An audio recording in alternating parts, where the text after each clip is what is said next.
Vai ver mais uma matéria gravada lá no Rio de Janeiro. Mas antes eu vou fazer uma pergunta para vocês. Quando você está recebendo suas cartas, você prefere olhar um Ás ou um 9? E se for de copas então?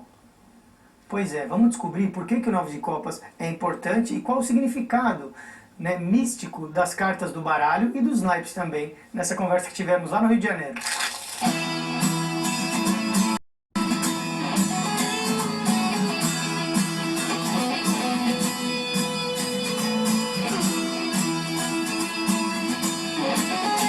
Das cartas aproximadamente há uns 10 anos, mas eu venho dentro desse estudo da parte esotérica há mais ou menos uns 20 anos. E aí dentro desse caminho as cartas acabaram chegando no meu destino, vamos dizer assim, né? Chegando nas minhas mãos. E aí eu fiz todo um estudo e um aprofundamento em relação tanto a outras cartomancias como ao baralho de cartas de jogar. O baralho que eu uso para jogar é um baralho comum, é um baralho desses que a gente consegue comprar. O meu baralho de trabalho é esse aqui.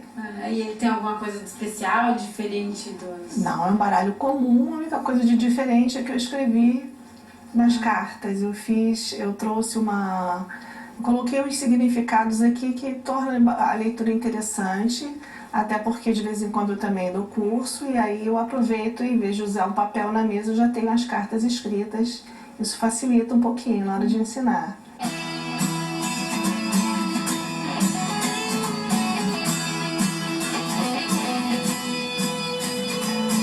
Então o baralho é aberto com uma pergunta. Ou, às vezes, também a gente abre o baralho sem pergunta nenhuma, deixa que o próprio baralho conte uma história. Eu gosto muito de fazer isso. Até porque, quando você pega, às vezes, um consulente que tem alguma dúvida em relação à cartomancia, será que aquilo funciona? Será que aquilo realmente acontece? Aquilo é de verdade? Então você pega um baralho, abre ele às cegas e o baralho conta uma história. E é interessante, porque aquela história tem a ver com a vida da pessoa. Então, dá mais credibilidade para aquelas pessoas que ainda não confiam. Mas, normalmente, quando o consulente vem a um espaço onde o cartomante abre as suas cartas, ele já acredita naquilo. Ele vem em busca de alguma resposta. Que, aliás, o ser humano está sempre buscando alguma coisa. É muita responsabilidade quando você abre um jogo. Na verdade, você está abrindo o livro da vida da pessoa. Então, existem outras coisas que estão incluídas aí, como ética, respeito, sigilo sobre aquilo que você está lendo para a vida da pessoa.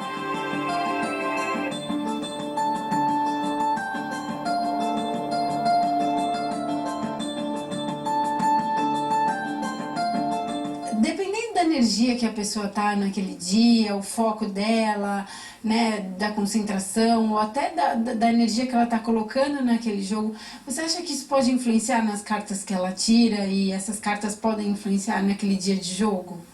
Eu acredito que sim, Patrícia.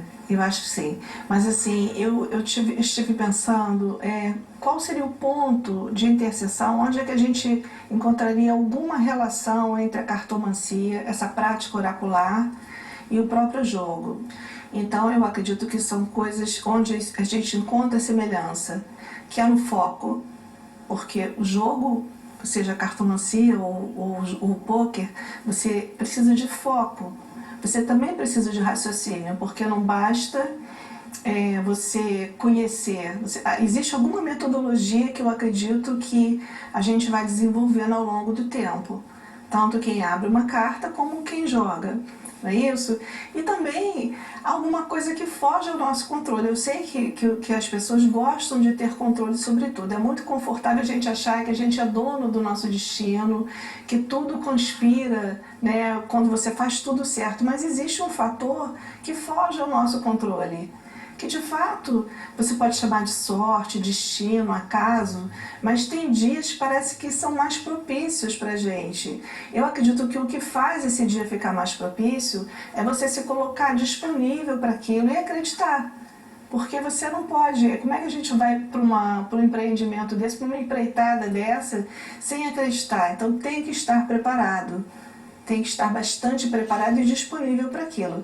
Aí sim, eu acredito que Pode ser que em algum momento uma energia qualquer que a gente não precisa nem colocar um nome nela, ela tem uma influência e vá, né, trazer para a gente uma resposta boa. A gente faz uma leitura usando também desses artifícios que são o foco, o método e a intuição. Eu acho que dentro de uma mesa de jogo também, eu acredito que essas questões elas apareçam, né? Você poderia mostrar pra gente o que significa, qual é a função de cada naipe das cartas? Tá bom, vamos lá. Bom, primeiro o naipe de espadas, que é um naipe que fala do elemento ar. Então é o naipe mais difícil dentro da cartomancia, com o baralho de cartas de jogar, porque ele fala justamente dos nossos problemas. Ele fala do nosso mental, e o mental de cada um de nós não é uma coisa simples, não é? Normalmente a nossa cabeça é onde os problemas acontecem, a gente pensa muito. Depois a gente tem o naipe de paus, que ele representa o elemento fogo, que também traz um desafio. Não é um desafio kármico, mas é um desafio que, vamos dizer assim, exige da gente algum tipo de esforço. Então é um naipe que exige que você não fique de braços cruzados esperando que aquilo aconteça. Você precisa realizar alguma coisa. Depois a gente tem o naipe de copas, que fala das nossas emoções, de tudo aquilo que diz respeito à afetividade, aos nossos desejos, nossos sonhos, tudo aquilo que está ligado à parte afetiva, familiar, amorosa. E finalmente, que está ligado ao elemento água. E finalmente o naipe de ouros, que está ligado ao elemento terra, que são as nossas conquistas, as nossas grandes aquisições, vamos dizer assim, o sucesso, a fortuna, o dinheiro mesmo. E também a nossa energia psíquica, aquilo que a gente precisa conhecer para poder trazer como um elemento de força, que é a força de atração. Você pode me mostrar uma carta que seja uma carta forte e boa? A melhor carta do baralho, que é essa aqui. Aliás, nós temos duas cartas muito boas. Essa carta que é o 3 de copas, que representa um pequeno desejo. Então é como se você tivesse assim, já num momento onde é possível você ter alguma realização. Agora, esse 9 de copas, ele representa o grande desejo. Mesmo que todas as cartas estejam muito desfavoráveis, essa carta me diz o seguinte: olha, mesmo que as coisas estejam difíceis, essa realização você vai alcançar. Porque esse 9, ele promete essa grande realização. É uma carta também bastante mágica.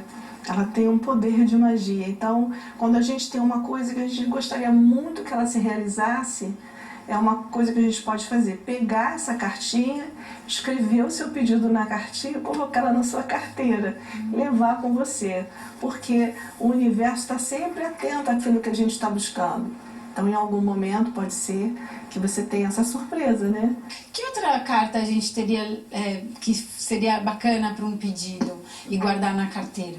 Patrícia, uma pessoa que queira muito alcançar o sucesso, vamos dizer assim, uma pessoa que está buscando, está se empenhando nessa realização, né? Uma carta interessante é o 10 de ouros, que é uma carta que está ligada a esse naipe, que é um naipe de bastante prosperidade.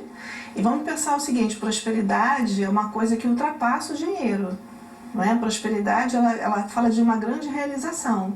Então, quando a gente tem alguma coisa importante para realizar, né, um objetivo para ser alcançado, onde a gente precisa dessa energia, essa é uma carta interessante. A gente pode escrever o nosso pedido na carta e olhar, mas agora não adianta só escrever, a gente tem que escrever e na hora que estiver escrevendo, a gente realmente colocar toda a nossa energia ali. Porque a magia acontece assim, é a nossa vontade em ação.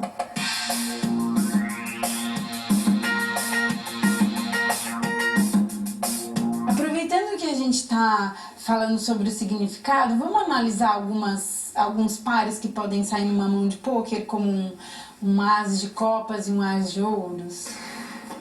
Essa é uma combinação também muito boa dentro da cartomancia, porque você tem duas cartas que são vermelhas. As cartas vermelhas sempre são positivas, então a gente vai depender qual que saiu primeiro.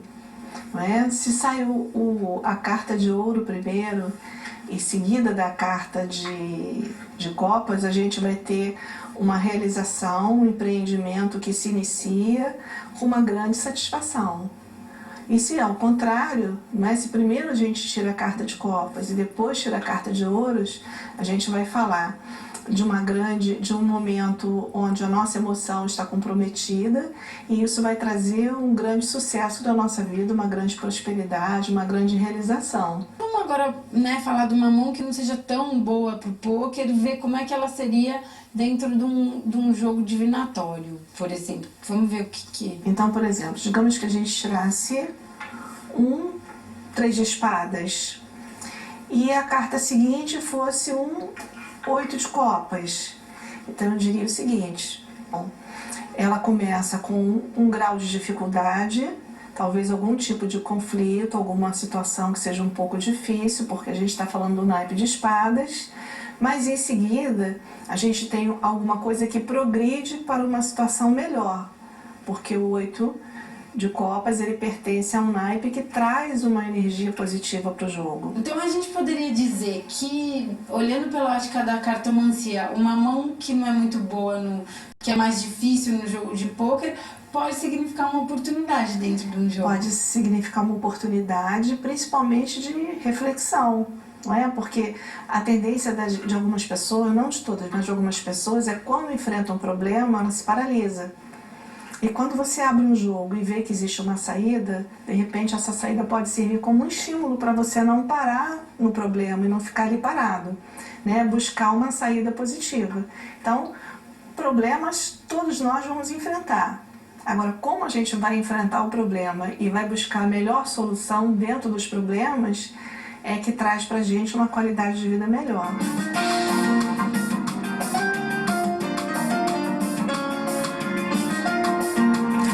Bom, aí a gente